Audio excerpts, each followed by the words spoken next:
Hello guys, my name is Kamil. I work for Cisco Tech and I also enjoy Golang. This is another video from my short course on Go routine patterns that you could use for concurrent programming. This will be quite easy.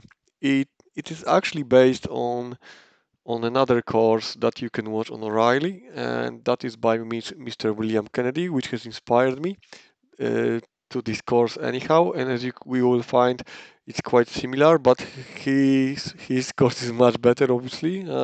I'm just simply revising and trying to teach you one thing or two. If you enjoy it, it's great. I'm happy with it. But anyway, this one will be on something called timeout. So you will be literally able to check whether your Go routine that you started off was quick enough and it returned in the timely manner.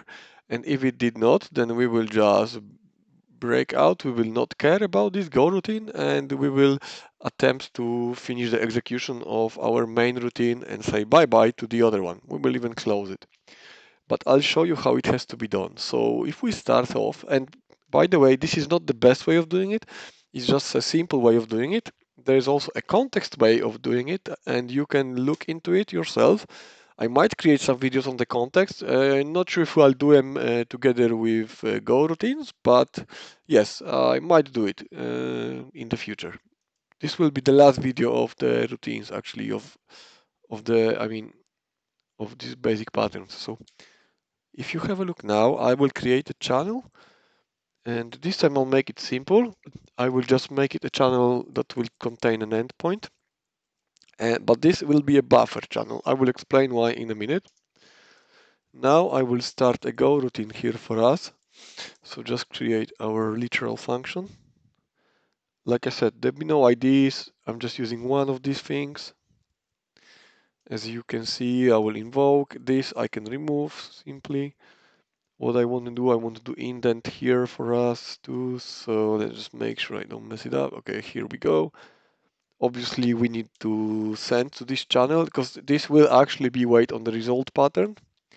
So kind of, you will see. And you will see that here I will just send our endpoint. So there we go. I'm sending endpoint onto this channel buffer.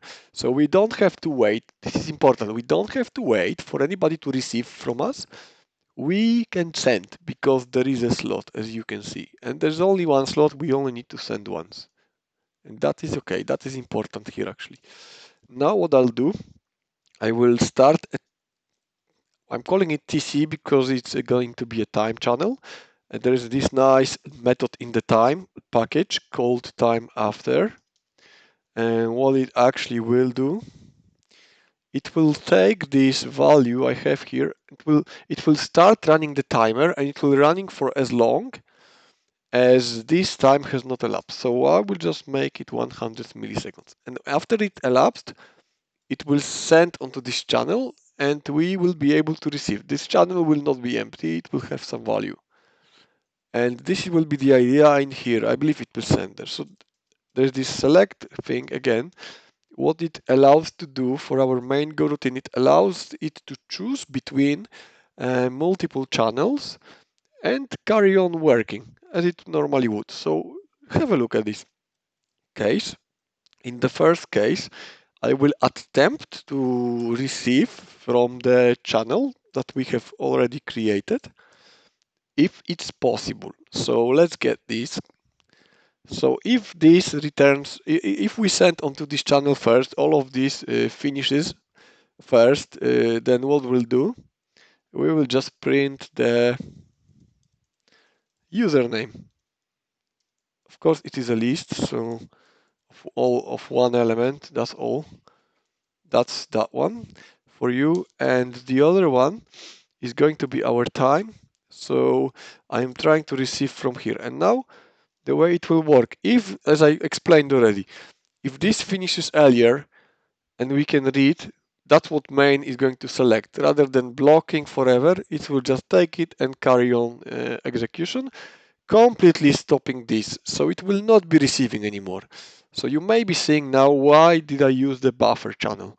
The idea is this routine will be broken until it can send it to and somebody can receive from it. So we will have an issue. We would have an error there. So thanks to the case that we have a buffer, we don't really care.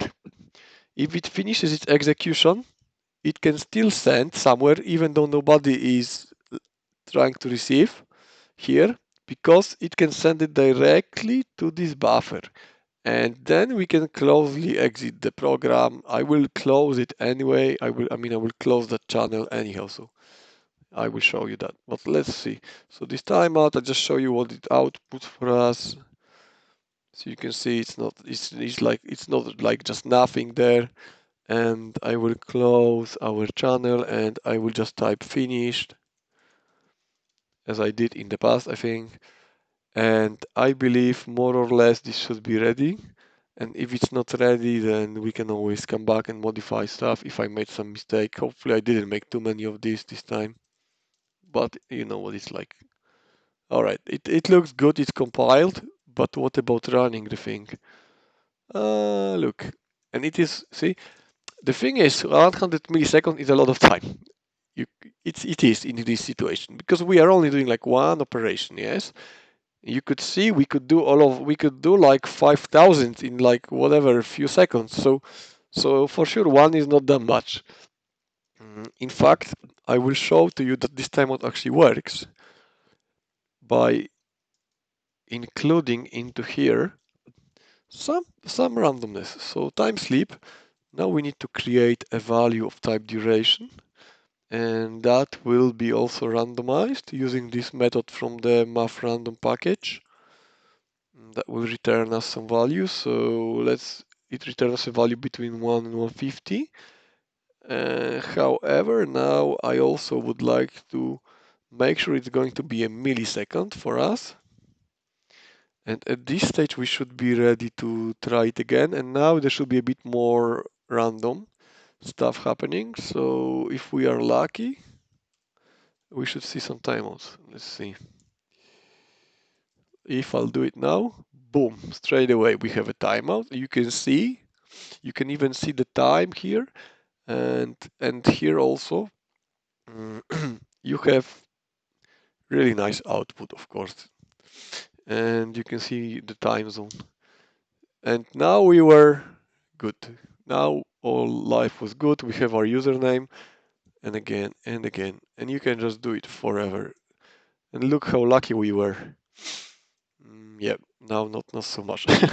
So yes, anyway, I know it's not the most complicated thing you've seen in your life, but maybe it has helped you to learn another little pattern that you could possibly use. However, as I said before, it's actually more important for you to learn the context package rather than using this. But it's something fun to do, and I I consider it's worth to show you. So guys, have a good one. Thank you for tuning in again, and hopefully see you in some future videos and some other series of mine. Bye bye.